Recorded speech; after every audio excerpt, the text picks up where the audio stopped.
तमाशाच्या प्रिय रसिक मायबाप हो, आज आपल्या या ग्रामामध्ये दत्त जयंती निमित्त या उत्सवानिमित्त या ठिकाणी खऱ्या गमतीचा कार्यक्रम आणि ही परंपरा आहे. कमीत कमी 70 ते 80 वर्ष झाले ही परंपरा आहे. 70 ते 80 वर्ष झाले आणि मला बाबा या ठिकाणी माझा आज 4था वर्ष, तुमच्या या ग्रामामध्ये या स्टेजवरती माझा आज 4था वर्ष आणि मला इथपर्यंत घेऊन आले. पितृ समान, वडिला समान, गुरु समान, जणू माझे वडीलच मधुकरजी बोबडे आणि माझे मोठे बंधू आशिष भाऊ बोबडे यांच्या पदस्पर्शाने मी या ठिकाणी आलो. तर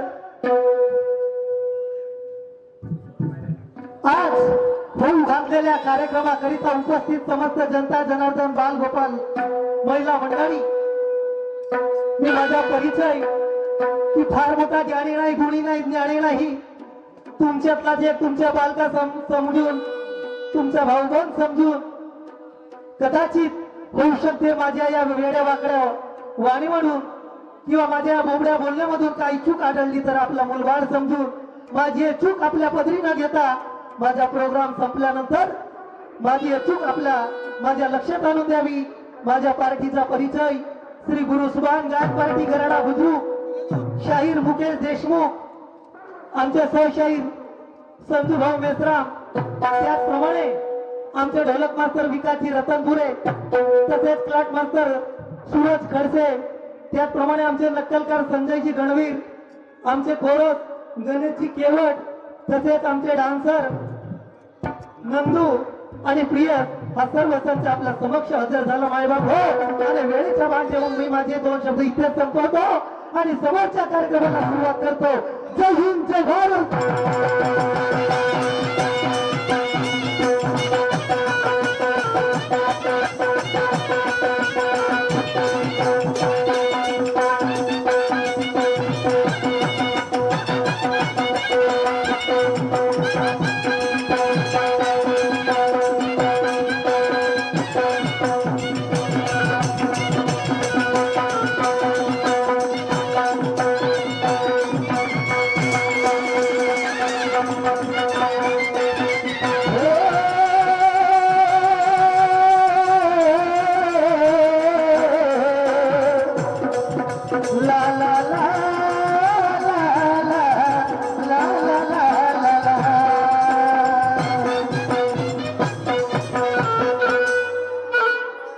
प्रथम नमो विघ्नेश्वरा, प्रथम नमो विघ्नेश्वरा, देवी देवाच्या देवेश्वरा, चुकवत जन्म मरणाच्या येर झाला म्हणून तुला सुमरतो.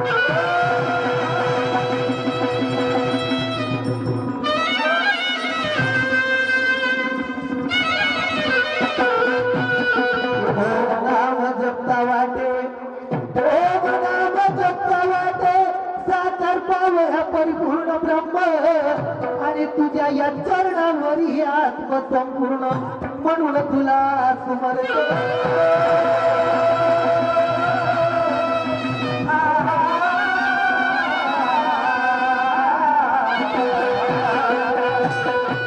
त्या गुरु मार्कंड्याची दाखविला, त्या गुरु मार्कंड्याची दाखविला भक्त ध्रुव तोडवमधी मन पैशाच्या दाखवी पाप मज प्रती म्हणून तुला सुमरतो.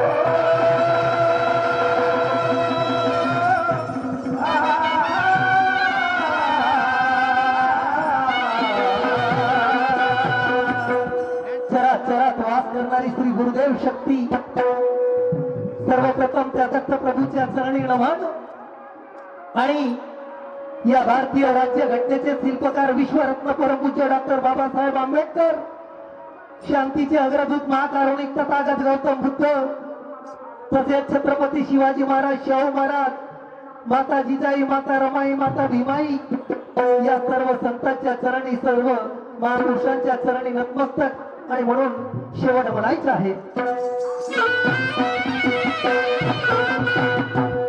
वस्ताद माझे गुरु सुभान, वस्ताद माझे गुरु सुभान, बाबूराव संता सोबत भीषण, शाहीर मुकेश हात जोडून करतो वंदन माझ्या रामा, रामा माझ्या रामान हो.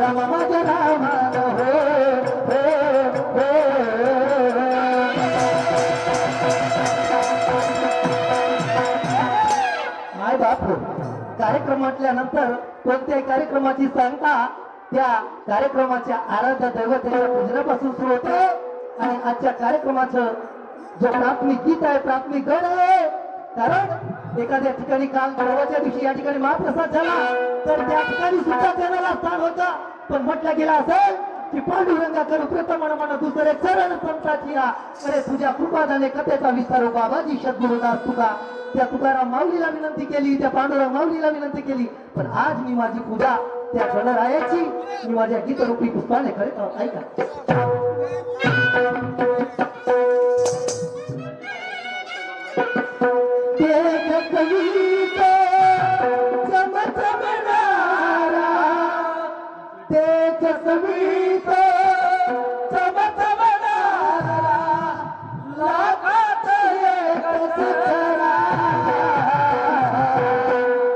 साजने साजने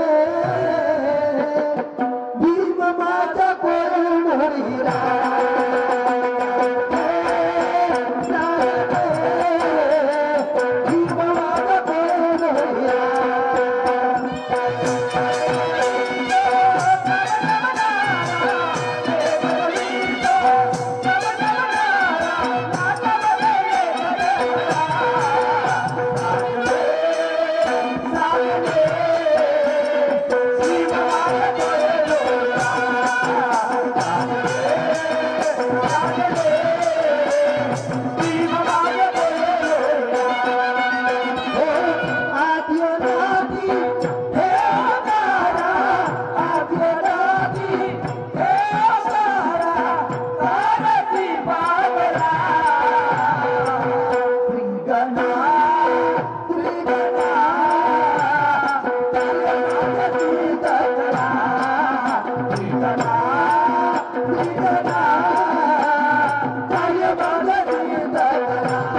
की म्हणतात मनुष्याने माझ्या आई वडिलापासून माझा जन्म झाला, पण आई वडिलाच्या अगोदर मी होतो कुठं? कोण मला जन्म देणार आहे? कुठून घडलो मी? अरे कोण मला घडवलं? ऐका माझ्या गीतातून काय सांगायचंय मला.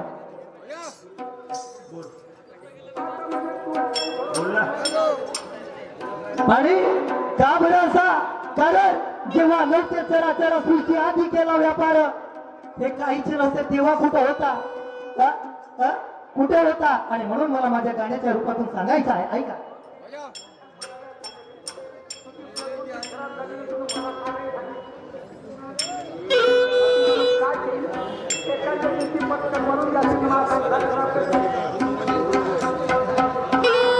तर या ठिकाणी हा कार्यक्रम 70 वर्षापासून होत आहे माय बाप हो.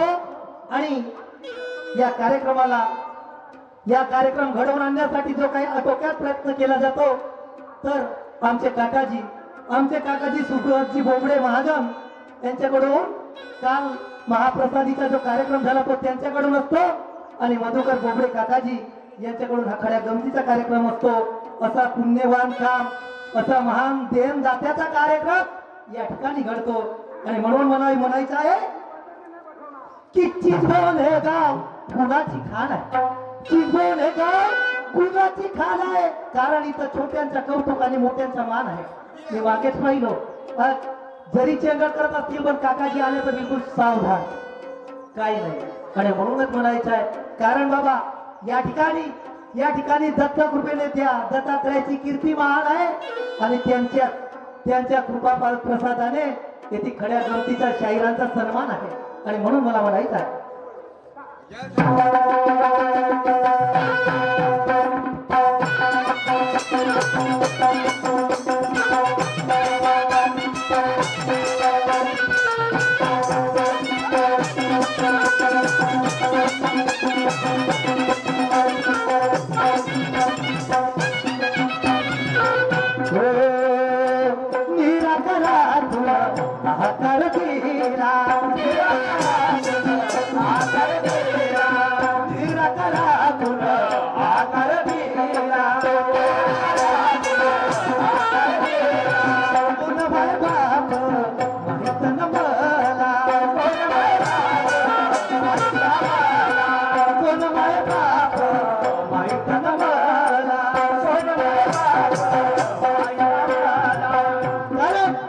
आई वडील कोण?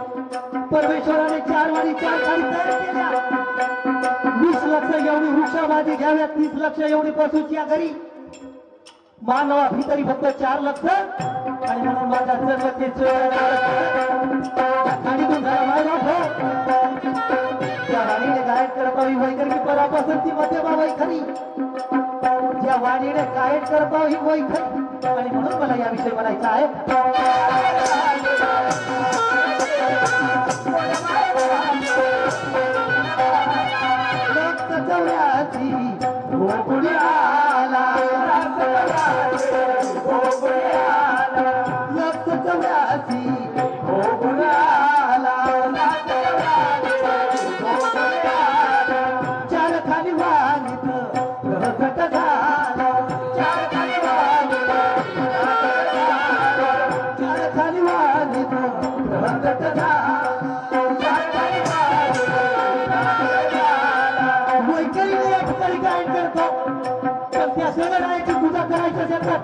पूजा करायची तर या वैखरीचा काय काम नाही.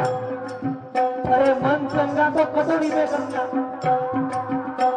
म्हणतात की रोहिताचा आम्हाला आपला चपला बुडवून चपला ठोकायचा. पंढरपूरला जात असताना म्हणायला लागले, अरे बाबा माझ्याकडून 2 रुपये घे रे त्या पांडुरंगाला, माझ्या नावाचा काहीतरी प्रसाद चढ. पण काय झालं, ते 2 रुपये त्या नाही घेतले, ते निघून गेले. पाहत्या पांडुरंगाची कृपा, त्याच्या कटोरीमध्ये जो पाणी होता त्याच्यामध्ये पूर्ण त्या पंढरपूरचा दर्शन त्या रोहितच्या बाळाला घडला. म्हणून म्हटलं गेलं की मन संघाचं कटोरी मी करता. आणि म्हणून म्हणायचं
नायक म्हटलं गेलेला आहे. का बरं असा?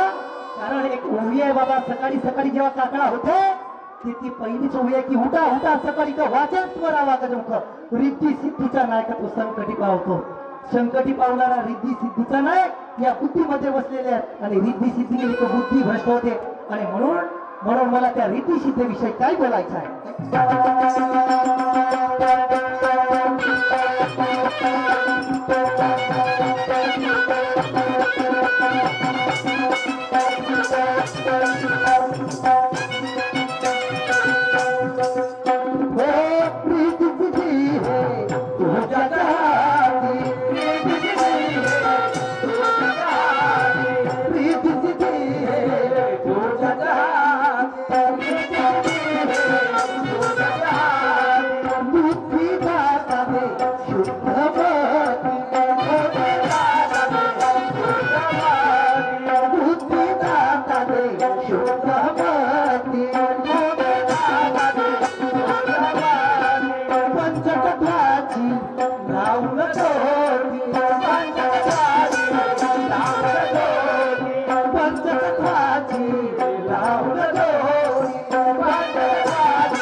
शरीर जरी मेला देह जरी मेलं याला सरणावर मानून पेटवलं तर जिथून 5 तत्व येतात मग लक्ष त्याच रूपी तिथे जातात.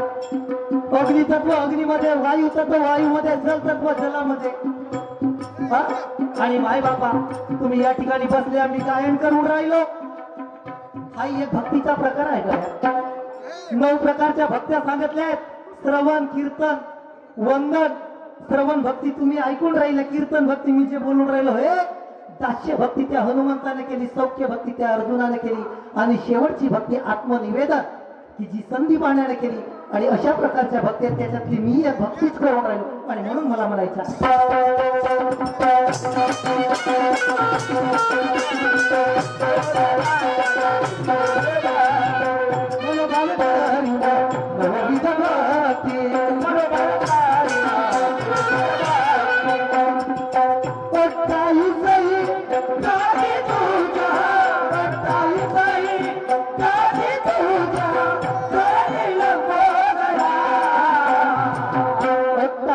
गाती तुझ्या चरणी लंबोदरा की वेदा नाही नाही कळला अंत काळाचा कानडा राजा पंढरीचा. की त्या गणपतीला शरण गेले 4 वेळ 4 शास्त्र. कारण धन्य म्हातारी म्हातारी तिला नवरे झाली 4 पुत्र झाले 6 जण नातू झाले 18 जण. भक्ती नावाच्या म्हातारीला 4 वेळ 4 शास्त्र 18 पुराण त्या गणपतीला शरण गेले. पण शेवटी म्हटलं गेलं काही वेदा नाही नाही कळलं नाही सापडला गड्या. आणि आम्ही काय आहोत म्हणून म्हणायचं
आपल्या ग्रामामध्ये राष्ट्रीय संगीत खडा दुय्यम तमाशा तर दुय्यम म्हटल्यानंतर दोन शब्दातच अर्थ आहे माय बापा, शब्दामध्येच अर्थ आहे. आणि आज आपण आमच्या या ठिकाणी जोडीला लाभलेल्या ज्ञानीवंत, गुणीवंत, ज्ञानीवंत, शीलवंत, मानवंत अशा जगविख्यात गायिका, शाहिरा, नामांकित की ज्यांनी आपल्या कलेच्या भरोश्यावर विदर्भच काय हो फक्त महाराष्ट्र आणि महाराष्ट्राच्या पलीकडे त्या एमपी मध्ये सुद्धा त्यांनी आपल्या कलेचा डंका वाजवला. तर एवढ्या मोठ्या शाहिराबरोबर माझ्यासारख्या लहान माणसाचा दुय्यमचा सामना बाबा. तर या दुय्यमच्या कार्यक्रमाला प्रथम राऊंड त्यांचा असल्यामुळं गणाच्या माध्यमातून त्यांनी मला एक प्रश्नाची विचारणा केली. त्यांनी मला एक प्रश्नाची विचारणा केली की माता पार्वती आंघोळीमध्ये गेले असताना त्यावेळी शंकरजी त्या ठिकाणी जात होते, पण त्या माता पार्वतीने अगोदरच एक गणपती तयार करून ठेवला होता. आणि गणपती आपल्या संरक्षणासाठी ठेवला होता. तर तो शंकरजीला अडवत होता. अडवल्यामुळं झाली काय का, अडवल्यामुळं असा झाला का त्या गणपतीमध्ये आणि शंकरामध्ये युद्ध झालं. गणेशजी मध्ये आणि त्या शंकरामध्ये युद्ध झालं. त्या युद्धामध्ये त्या गणपतीचा मोंडका उडवण्यात आला, त्याचं शिर उडवण्यात आलं. तर शाहीर साहेबांचं म्हणणं आहे, आमच्या मॅडम साहेबा यांचं म्हणणं आहे की तो शिर कुठं पडला, तो शिर कुठं पडला. तर आमच्या जोडीला लाभलेल्या शाहिरा सन्माननीय सोनूताई गायधरे, आपण जिथे कुठं असाल तिथून माझ्या शब्दाकडे तुमचं लक्ष असू द्यावं. तुमच्या प्रश्नाचं उत्तर या ठिकाणी मी देत आहे. तर बाय बापू, एक विचार करण्यासारखी गोष्ट आहे, विचार करण्यासारखी गोष्ट आहे की सिर उडवला तर कुठं गेला आणि मग नंतर जुळवला गणपतीचा. आता मला एक सांगा, हा शिर जरी बरोबर राहिला असता तर तो गणपतीचा शिर आणावा लागला असता का, आपला हत्तीचा आणावा लागला असता का, गरज होती का. अरे हा उडवलेला शिर जरी पडला असता तर तो जुळवता येऊ शकत होता ना. हत्तीचा शिर कापून येऊन जुळवता येऊ शकते आणि मग याचा शिर नाही जुळवता येऊ शकत का. पण बोलताना विचार आहे गड्या, काही हरकत नाही. वास्तविक तुम्ही म्हणता, माझ्या म्हणण्यानुसार त्या त्रिशूलाचा प्रहार एवढा जबरदस्त होता का तो शिरच पूर्ण चकनाचूर झाला, नाहीसाच होऊन गेला होता, भस्मसात होऊन गेला होता. तर तुम्ही म्हणत्या, तर एका शास्त्रात सुद्धा लिहिलाय, त्या शास्त्राप्रमाणे मी तुमच्या उत्तर देत आहो. तर तो शिर गेला पाताळ भुवनेश्वर, इथे एक गुफा आहे, पाताळ भुवनेश्वर या ठिकाणी एक गुफा आहे. त्या ठिकाणी तो त्या गजाननाचा, त्या गणपतीचा, त्या गणेशजीचा शिर त्या ठिकाणी जाऊन पडला. आणि हा भुवनेश्वर हा उत्तराखंड जवळ पिरोगड जिल्ह्यामध्ये गंगोगली घाट जवळ 1 किलोमीटर अंतरावर आहे. पिरोगड जिल्ह्यामधला आहे, गंगोली घाट जवळ 1 किलोमीटर आहे. कोणता, पाताळ भुवनेश्वर या ठिकाणी त्या गणपतीचा शिर जाऊन पडला. आणि अध्यात्मानुसार जरी म्हणत असाल तर तो गणपतीचा शिर जाऊन पडला नरककुंडामध्ये. अध्यात्मानुसार मी तो उत्तर सांगत नाही, पण मला सवय आहे एका प्रश्नाचा 2 न 3 पद्धतीने उत्तर द्यायची. तुम्हाला जो वाटतं तो समजून घ्या. आता झाला तुमचा प्रश्न, मी विचारतो मी माझा प्रश्न. तर बाय बाप हो, माझी सवय अशी की मी गणामध्ये गणपतीचा प्रश्न विचारत होतो. आता गणपतीचे भक्त भरपूर झाले. आता आज दुय्यमचा सामना एका लेडीज बरोबर, एका बाई बरोबर, एका स्त्री बरोबर. म्हणून तर सन्माननीय शाहिरा, माझ्या प्रश्नाकडे लक्ष असू द्यावं. एक राजा आणि राणी बऱ्याच दिवसांना पुत्र नव्हता म्हणून परमेश्वराची आराधना करत होते. आराधना करता करता त्यांना एक पुत्र लाभ झाला.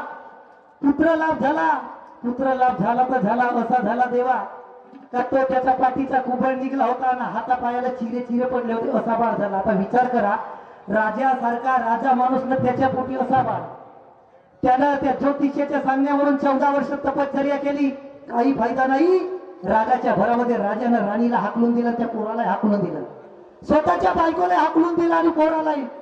राणी चालली गेली बिचारी, या ठिकाणी भीक मागत होती, त्या ठिकाणी आपला राज्य सोडून चालली गेली.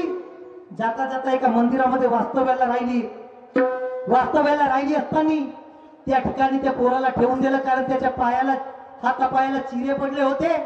आणि त्याच्या पाठीचा कुबड निघला होता, चालता येत नव्हता. मंदिरात ठेवून दिला आणि ते चालली गेली भिक्षा मागायला.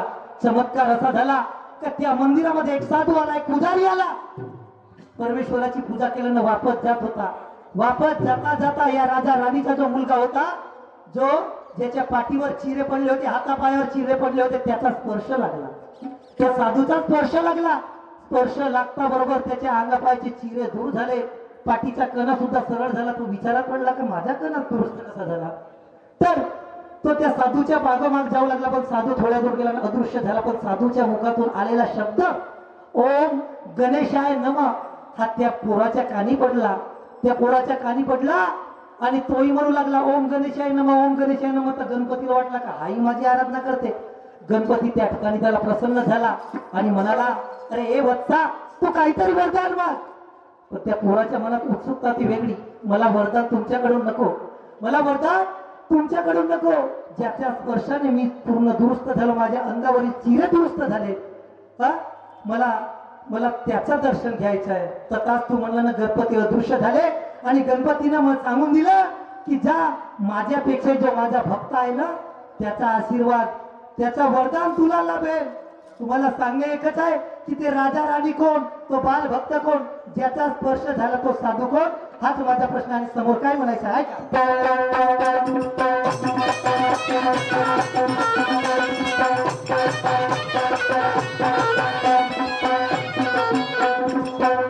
भाई बाबू, तुम्हा सर्वांना माहित आहे बाबा का 4 वर्ष माझ्या या स्टेजवर माझे गुरु, माझे वडील मला सोडून गेले. माझे गुरु ज्यांनी मला आज स्टेज दाखवला, एवढ्या लोकांसोबत माझा परिचय झाला. माझे गुरु माझ्या समोर बसलेत, मधुकरजी बोबडे, आणि माझा ज्येष्ठ बंधू, माझ्या पाठीची खंबीरपणे उचलणारा आशिष भाऊ, यांच्यामुळेच मुकेश इकडे तिकडे फेमस झाला, प्रसिद्ध झाला. आणि म्हणून मला म्हणायचं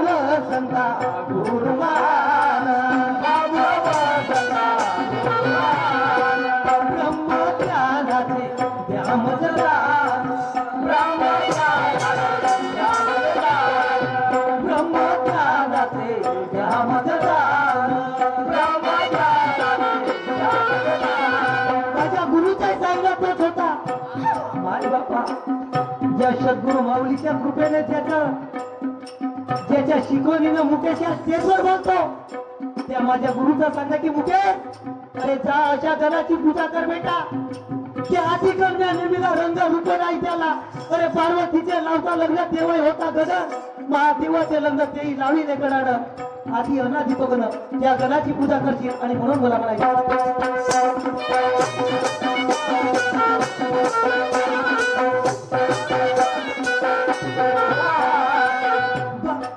ब्रह्मज्ञानाचे व्यामधना